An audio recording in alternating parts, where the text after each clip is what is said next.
been across the road all over the state. So we've been in Victoria, Tasmania, Queensland, and it's great to be back here in our home turf.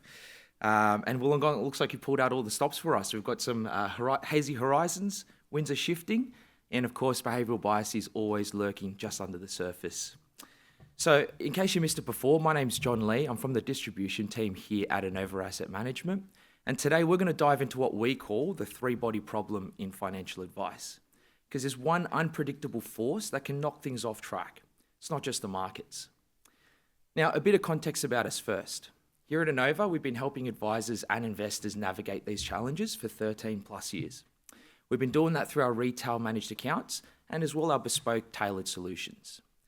Our job is to protect portfolios from emotional and market volatility. And ultimately, it's to help your clients stay invested with you for longer. Now, as we all know, time in the market is one of the biggest drivers of client goals and your long-term business success. So for advisors, that means stronger businesses and more value in the long run. What we're going to cover today, we'll start first with understanding why bad behaviour can so often derail good financial plans. Second, we'll take a look at how investments, your plans, client behaviour, they're all locked together in this sort of gravitational dance, which can sometimes turn chaotic. Third, we'll take a look at why macro uncertainty feels like the new normal in the current age. And we're going to round things out with 3 practical insights for you guys to take back and strengthen the outcomes for your clients. Now, I want to pose a question for everyone in the room. Imagine you're standing at a fork in the road. The path to the left leads straight into a storm. Path to the right, we've got sunshine and rainbows. Can I get a quick show of hands? Who's taking the path of the storm? Oh, we've got a couple of mavericks in the room. But for everyone else who's more rational thinking, you don't want to get wet today, just know that that might seem like the best choice. And it makes sense. Now, in a past life, I used to work for an Australian over-the-counter derivatives broker, and we dealt mostly in high-risk CFDs and mostly with retail traders. So let's just say we saw some pretty wild trading behaviour up close and personal. Now, I want to show you all a standard CFD risk warning from IG Markets. And in this case, we can see clearly 71% of investors will lose money trading with this broker. Now, you might be wondering something that I used to ask myself each day. Why do people see the obvious danger and yet proceed to dive in headfirst each and every time? Well, the reason for that is sometimes the obvious danger isn't so clear. And the hardest choices are sometimes the ones that we can't see. And the obvious danger fakes into that backdrop when fear or greed get involved. And that's why most people will choose poorly when it matters the most. Let's take a look at how this shows up in the real world. Now, I find it first helps to understand how the human brain handles information. So scientists have done the hard work for us. They've actually found that the human brain, on average, can process about 11 million bits of information per second. Now, it sounds like a lot, but for context, that includes sights, sounds, and other sensations. So the important question we should be asking is, how much can the brain consciously handle? Only about 50 bits per second. And for context, I wanted to show you what 50 bits looks like. You can see here I've got an old 1930s teletype machine, which was a heavy chunk of metal, played a key role during the Second World War, helping our Allied troops send military messages via radio.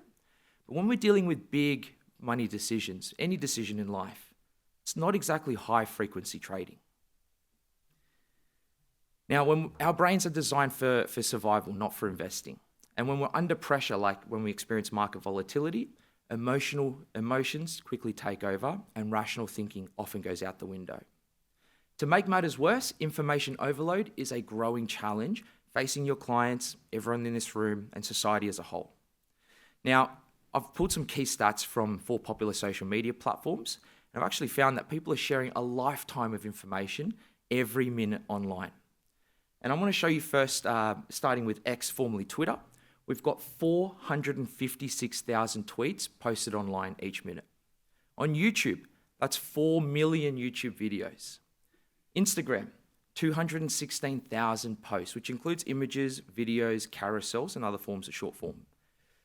Last but not least, emails. 260 million emails distributed every minute online. and 40% of that was spam. Now, that's not just a storm, it's a cognitive flood, and that detracts from your client's ability to make sound decisions in life and in investing. What we often find is more data doesn't mean more clarity. It actually often means more confusion.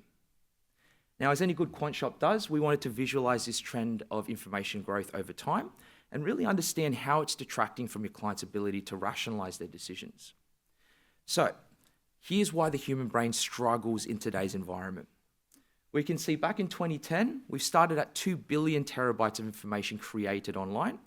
Fast forward to 2025 this year, that is projected to grow to 181 billion terabytes. Now, that's an unfathomable amount of content. But the crux here is that this information flood forces our brain to rely more on fast and emotional processes and driving us towards those irrational decisions. Exactly the opposite of what we want from investors. Now, the late Daniel Kahneman describes this beautifully in his book, Thinking Fast and Slow.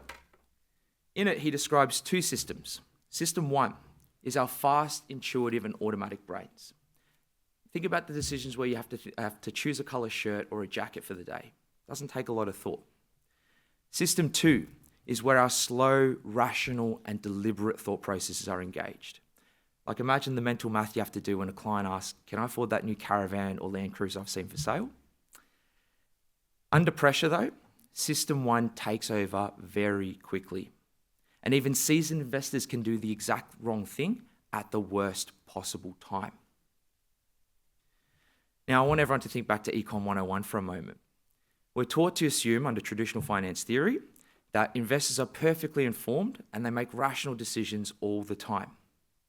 Now, you guys are the advisors in the room, so you should probably know this better than anyone else. When we factor in things like kids, work stress, life, and everything in between, do these assumptions hold up? Absolutely not. And it makes sense, because the energy we have each day is finite. Our brain tries to conserve and maximize the resources that we have on hand. Sometimes we'll find ourselves relying on what we call mental shortcuts to navigate this information overload. And we're simply not wired to run cost-benefit analyses or model out different scenarios on the fly, especially when emotions run high. Now, these rules of thumb, they can be useful and they can be helpful. For example, psychologists call these heuristics, but they can help us conserve brain power. In addition, they might be intuitive and sometimes rational. So if I was to touch a hot stove, if I had to engage that system 2 brain and really think about the decision to take my hand off, it's not exactly conducive to my long-term self-preservation. But in investing, these shortcuts can backfire, and they often lead to systematic deviations from system 2 thinking, and they manifest in what we call behavioral biases. And these biases, they can push investors off course. Now, I'm going to call out a few of the big culprits, which is going to lay the groundwork for what we're going to dive into in a moment. So I'll do a quick speed run of 5 biases that we're going to see unfold shortly. Starting first with loss aversion here to the left, it's where the pain of loss feels twice as bad as the gain feels good. Confirmation bias, where people tend to seek information that confirms our existing beliefs. Over and under reaction, where people react too strongly or not strongly enough to new information. Herding behavior, where people tend to follow the crowd even when it makes no sense to do so. Last but not least, anchoring, where the brain tends to fixate on the most recent experience or piece of information. Now, the reason I wanted to speed run through those 5 is because we're going to dive into a famous experiment. Rather than talk to you about the biases, I wanted to show you just how powerful our instincts for fairness is, or in other words, our loss aversion. And we're going to take a look at a famous experiment with 2 capuchin monkeys from a TED Talk by Frans de Waal. It goes back a few years, and the setup here is we've got 2 monkeys in separate cages. Now, they're trained with a simple task. Hand a rock through the divider. In return, you get some reward. The first time around, both monkeys received cucumber slices. They were perfectly happy. But I want you all to watch what happens when one monkey starts to get grapes instead of cucumber.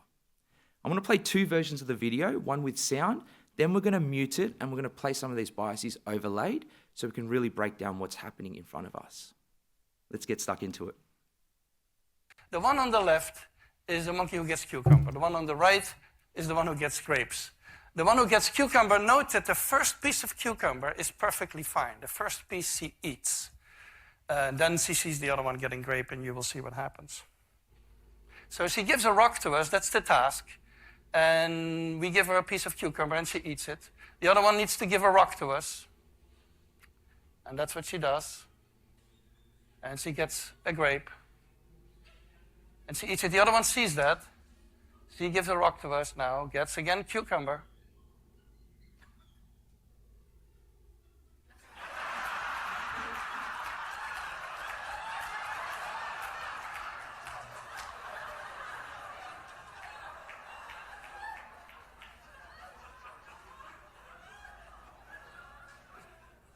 She tests the rock now against the wall. She needs to give it to us. And she gets cucumber again.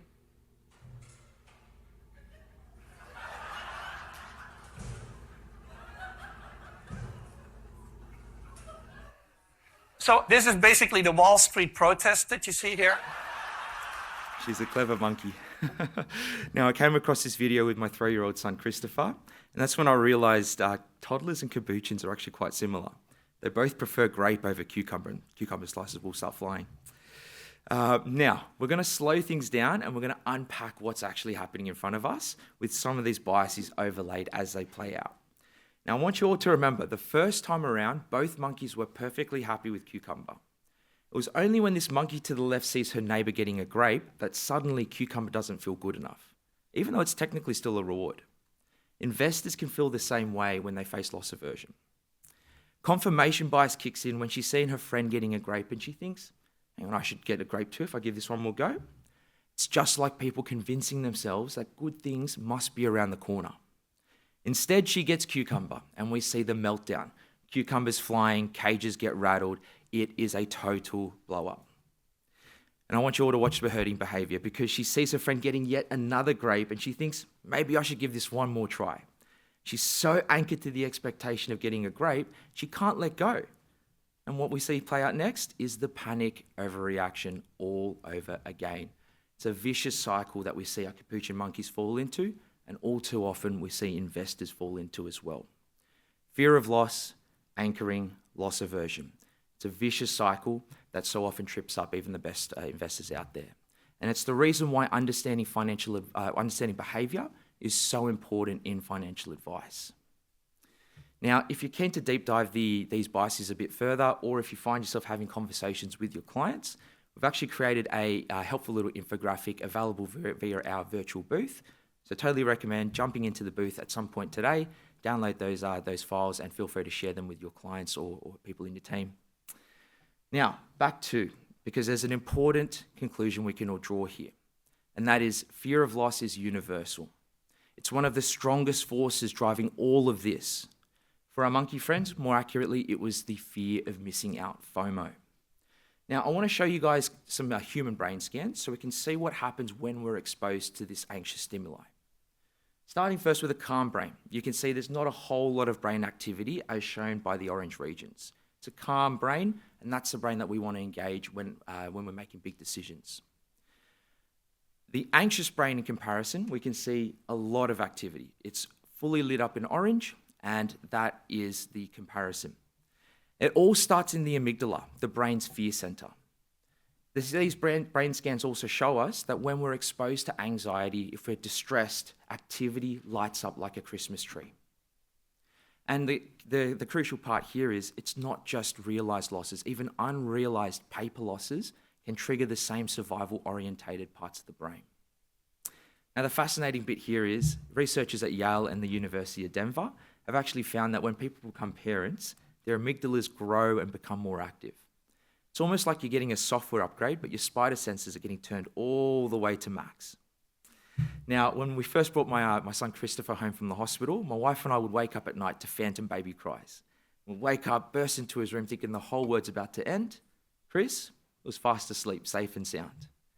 That's our amygdala in overdrive, and that's the reason why clients find it so hard to stick to the plan when fear or greed get involved. Now, here's the thing, guys. Loss aversion, it's not just a finance problem, it's a universal human challenge.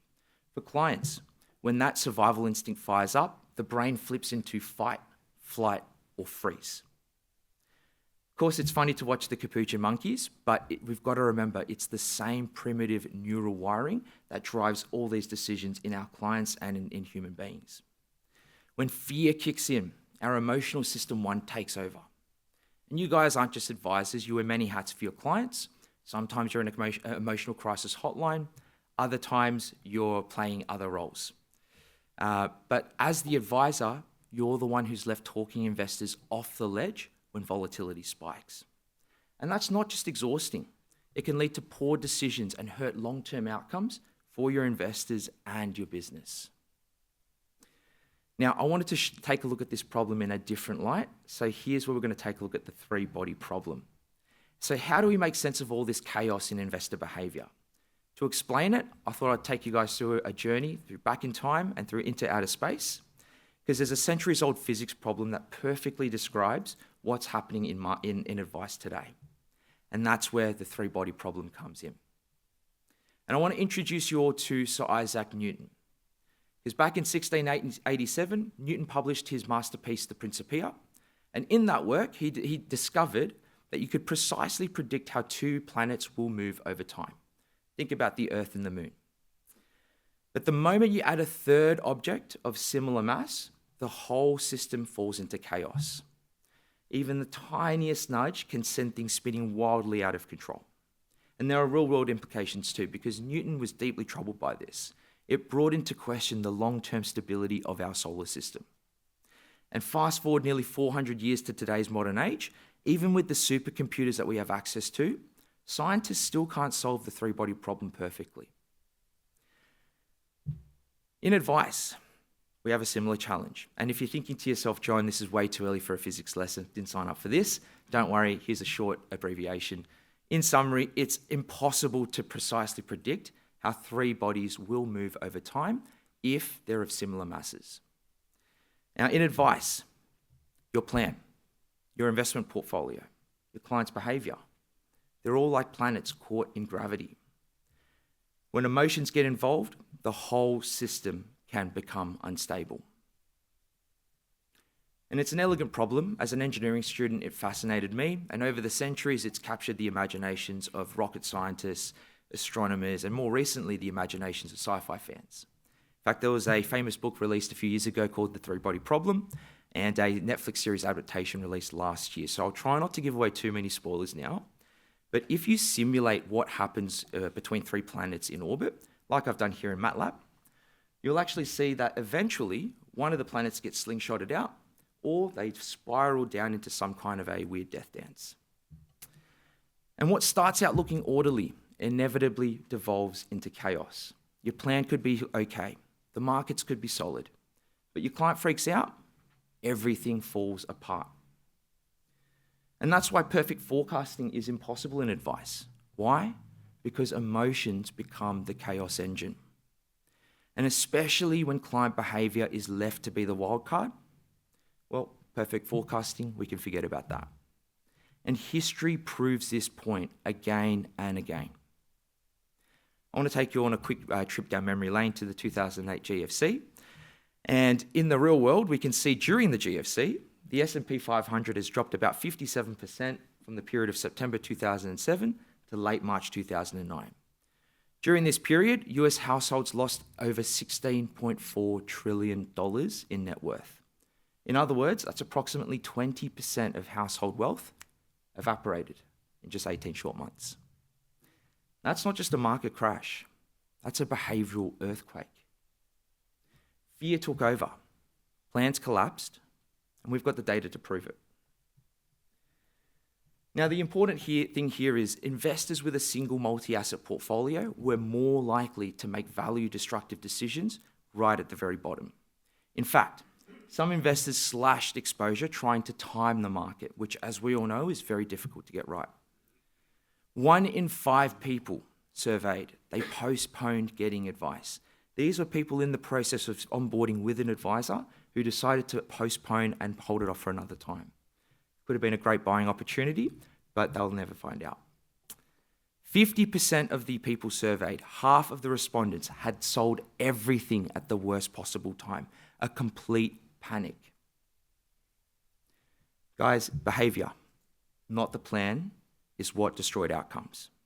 And without a behavioural design, fear drives decision making and plans fall apart. Fast forward to today's modern era, macroeconomic uncertainty feels like the new normal. And whether it's inflation, whether it's geopolitics, armed conflicts, or tariff shenanigans, volatility is here to stay, which means behavioural risk is always lurking in the backdrop somewhere. So that's the behavioural side of the three-body problem. But as advisors, how do we help clients stick to the plan, no matter how scary headlines may get? Well, there's one other powerful force driving everything in the system, and that's the markets themselves. So to take us through what's happening in markets around the world and how some of these behavioural forces show up in every asset class, I'm excited to welcome our Deputy Portfolio Manager and Senior Investment Analyst, Rafio Khan. Raf, over to you.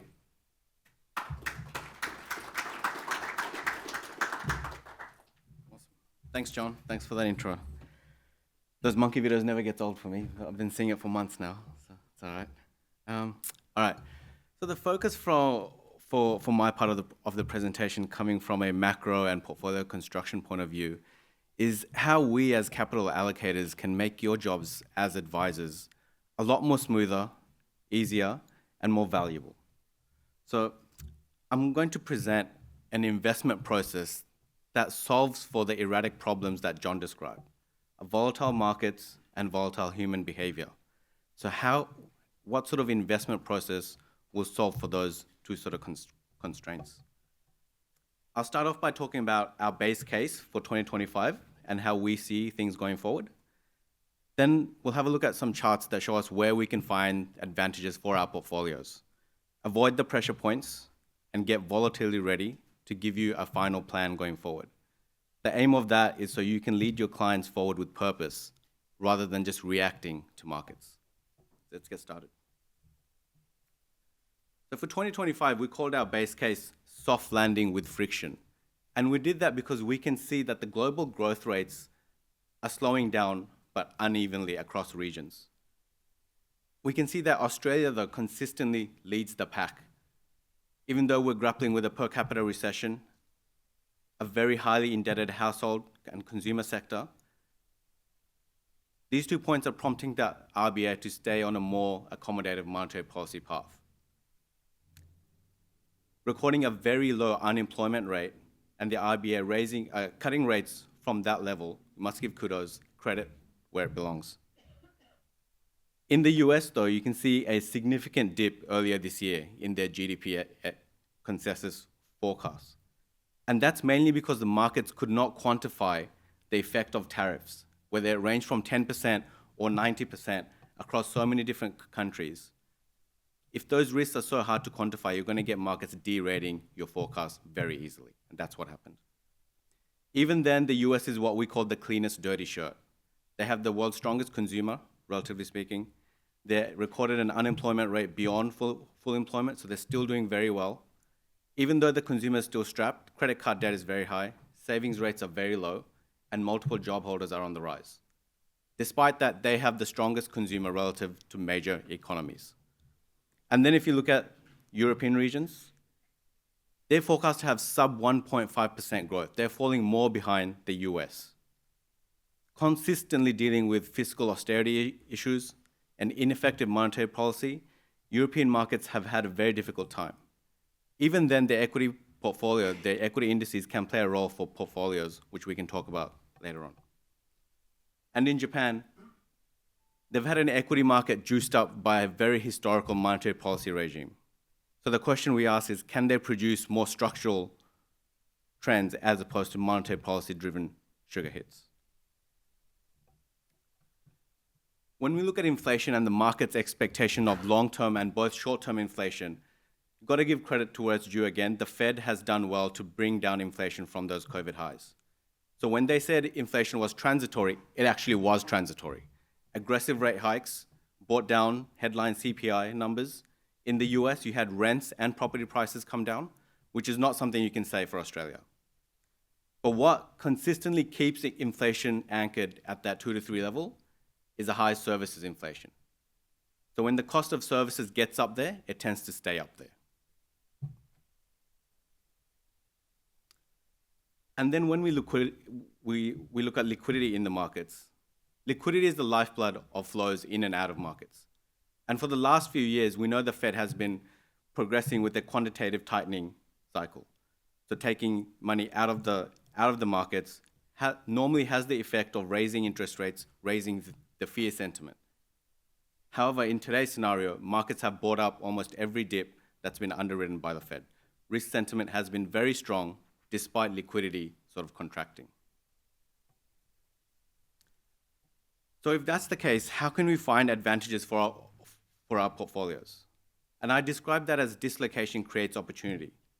And the first dislocation opportunity that I want to talk about is in credit, where even your high-yielding junk-rated credits and investment grades, more conservative credits, have done very well. Issuers have improved on their default probabilities, interest coverage is very strong, and the proliferation of BBB rated investment grade credit has done very well for portfolios when these spreads are compressing. So if you couldn't get enough equity beta into your portfolios, you could have gone into the credit market and get similar returns with much lower volatility as well. The spikes you see on that chart were actually from specific events. So Silicon Valley Bank, First Republic Bank, both had their bankruptcy issues. And then the Fed stepped in, underwrote that risk, and markets went on a tear again. So credit is an opportunity there where the risks are more towards the upside when spreads are so tight right now. If we look at equity factors, growth and value are the two most popular factors that we allocate to. And this chart shows you that growth investors have done very well. They've been handsomely rewarded for having exposure to growth markets. And if you're a value investor, your patience has been tested for a very long time. Even though there have been periods where value outperformed, over the longer term, it's been tested when compared to growth. So the question we ask as capital allocators is to make sure your time being invested in value doesn't cost you so much. It's not as expensive as it could be. So what are the pressure points that we're looking to avoid? And you might be surprised to hear that it's not a pressure point, it's not a constraint from the financial markets, but from human behavior itself. The chart here I've got is the percentage of capital allocation of US households to their share market. So what percentage of their household wealth they're allocating to their share markets. And I want you to take note of where that line peaks every now and then. It just so happens that US households manage to have their peak allocation to their markets at the peak of almost every cycle. So they started out in 68, repeated the same mistakes in 72, had a big go during the 02 tech bubble, and repeated the same movie in the GFC, got carried away with houses. Did it again in 21. Every single time they managed to peak their household allocation at the same time as the stock market top. If that's not bad enough, they managed to sell out of their portfolios at the bottom of those drawdowns. So during the 1970s oil crisis, liquidated portfolios. Did it again in 74, got wrecked in the 02 tech wreck, and got cleaned up in the GFC all over again. Every single time. The question you really have to ask yourself is, why do investors keep picking that path to the left, despite making the same mistakes over and over again? And if you're curious, that chart right now is at 35, roughly thereabouts. But if that's not bad enough, if buying and selling at the wrong times or totally opposite times is not bad enough, I want to point towards this 10-year period between 1980 and 1990, just after the oil crisis. During that time, the S&P 500 almost 4 times in index value, 347% to be exact. And in that time, the percentage allocation for US households did not increase significantly. that means most households were on the sidelines, reeling from the fears of the oil crisis, and missed out almost 4 times in their portfolio just by being invested in the markets. Almost 4 times. So what does that teach us about loss aversion? Well, 3 quick points. In this case, it was a 347% opportunity cost. And we know, like John said, studies show that people are assigned double the coefficient to pain of losing money rather than winning money. So the pain you experience from losing $1 is bigger than the positivity you experience from winning $1. Even though it's $1, you feel twice as bad. And then we did the math in this period. To make up that 347%, it would take you 23 years, adjusted for inflation, to make up that opportunity cost. So how do we construct portfolios that are volatility ready then? If there's so much uncertainty, so much dispersion, our motto is to embrace it, not fight it.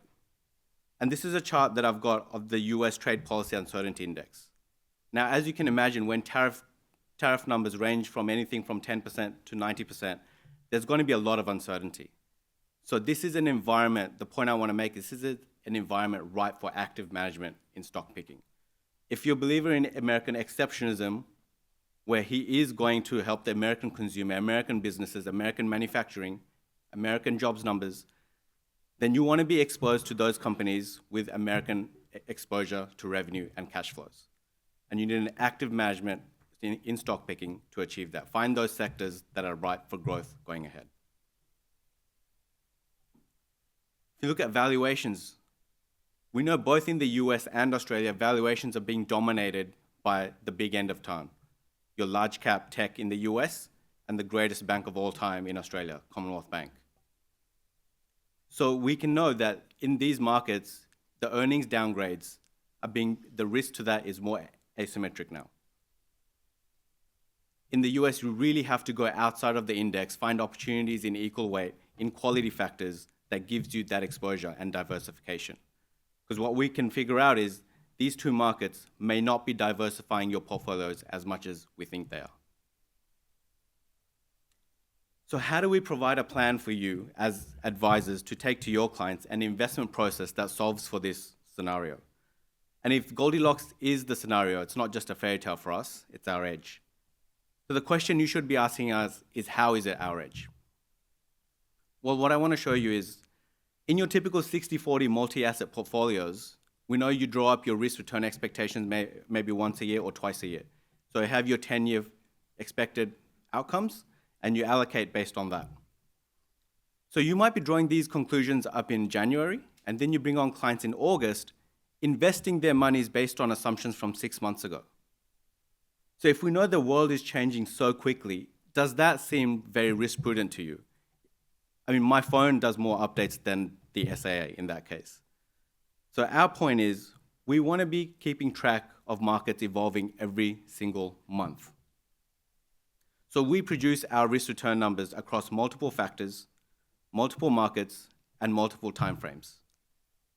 So imagine every market from the east to the west, broken down into its factors: growth, value, min vol, size, quality, and across multiple timeframes: 1 year, 2 year, 4 year, and 10 year. You have this array, you have this oversight of all the building blocks that are driving markets, not driving markets, correlations, and concentrations. You have all the building blocks to build the portfolio that's suitable for your client's investment objectives, needs, and goals. It's giving you the tool set to achieve your goals. So if that's the process we provide, is it any good when you're balancing concepts like diversification and conviction? Now, when it comes to those points, the point I want you to take away with it, you can't always be diversified. That's mainly because of 2 reasons, I'll tell you. 1, because of correlations and concentrations always changing, your diversification is not always the same. But let's for a moment entertain the fact that if you could be always diversified, should you be? The answer is no, because your best outcome in that case is the most average outcome. Some do well, some don't, and you take home the average. So our philosophy is you need to balance diversification with conviction. So what signals do we have to balance the 2? Well, when we produce those risk return numbers that I mentioned every month across 1 year to all the way to 10 year, all those numbers come with error terms. When that error is really high, we know we have to diversify. When that error is very low, we can build conviction. So we're playing the seesaw of the two concepts. We're trying to be active in the markets to get you those outcomes that are smoother for the client, rather than staying static through the cycle. So is it any good though? Can we do it? I want to point towards 2022, where we had the inflationary shock. In that time period, the US 10-year yield rallied from about 2% to almost 4%, which means bond prices went down. So the bonds, your fixed income portion of your portfolios, had a drawdown in line with the S&P 500 or equities. Because throughout the year, several key events happened. Russia invaded Ukraine, Fed started raking heights, and before you knew it, the S&P 500 was down 20%. So your equities and bonds drew down at the same time. Your fixed income did not provide the defensive ballast that it was meant to. And that's because we identified that both these markets were being driven by the same factor, long duration. So rather than diversifying your risk, bonds were actually duplicating risk for your portfolios. And investors were caught in an illusion where they thought they had defensiveness, but they did not. So what did we do? In Q4 of 2021, we shifted our portfolios to more defensive equity sectors, like the FTSE. Even though it's not the most coveted equity market in the world, it still played a role for our portfolios, giving us that defensive exposure. We lowered our duration, and we did that in Q4 of 2021. This chart I've got comparing the index and the benchmark drawdowns throughout that year. The index had about a 14% drawdown, compared to our portfolio, about 6%. So we reduced the drawdown by about 50%. We saved 50% more capital than the benchmark and the index. And we could do that because as we went through Q1 and Q2, we could see the dispersion arise in markets as volatility started to increase. And from then on, we were able to make trades to add risk back onto the portfolios and recover that drawdown faster. So we were able to shift the portfolios to be more defensive than the index, and then less defensive, more conviction. Because of those errors were so low, we could build conviction throughout that year and recover that drawdown much faster. That is the beauty of active management in factor investing. When you're producing your numbers every single month, it's an edge where you have all the building blocks to diversify and build conviction in your portfolios. Because at the end of the day, what we want to provide is you want to sidestep that system one thinking that John mentioned. You want a slow-moving system that's more consistent, and you want to maximize on risk when it matters the most to deliver that smooth return. You want to be maximizing your risk at the bottom of the cycle rather than doing the opposite. You want to maximize on the capacity and willingness to take risk at the right time. Because as capital allocators, we know we get paid to give you a return. So returns obviously matter. But if you want to keep your clients on the right side of markets, invested for longer, then your behavior matters more. And it does so because you want to achieve those consistent outcomes that you need to achieve goals and objectives. You need a behavior-led approach that solves for erratic human behavior, so clients benefit more from long-term compounding rather than spending time recovering from drawdowns. And when you put all that together, you reduce that three-body problem to a two-body problem: the plan, the markets, and human behavior. You've reduced the behavior part of the constraints. Then you have a robust core to anchor your portfolios and do investment strategies around that.